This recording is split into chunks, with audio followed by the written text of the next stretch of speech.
ינואר 2008. ממשלת ישראל מחליטה על הקמת היישוב מצפה אילן. שליחות וקהילה אלה הם הערכים על בסיסם קיים מצפה אילן.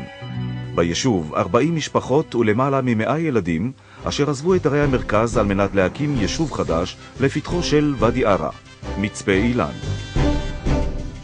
מצפה אילן שוכן בתוך הקו הירוק והוקם כהחזות נחל בשנת 2002 על ידי ממשלת ישראל בכדי לתת מענה לצרכים ההתיישבותיים של אזור עירון ולחזק את היישובים במרחב התפר.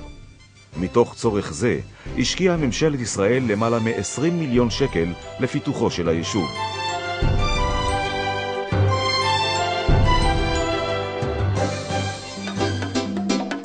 כל התיישבות חדשה באזור הזה שממועד ביישובים יהודיים היא חשובה. זה המותניים הצרות של מדינת ישראל, וחשוב שיהיה פה כמה שיותר יישובים, לא משנה מאיזה סוג ומאיזה מגוון. הימצאות היישוב על קו התפר, צמוד לגדר ההפרדה, תראה לי בן אדם אחד שיגיד שזה לא תורם לביטחון המדינה.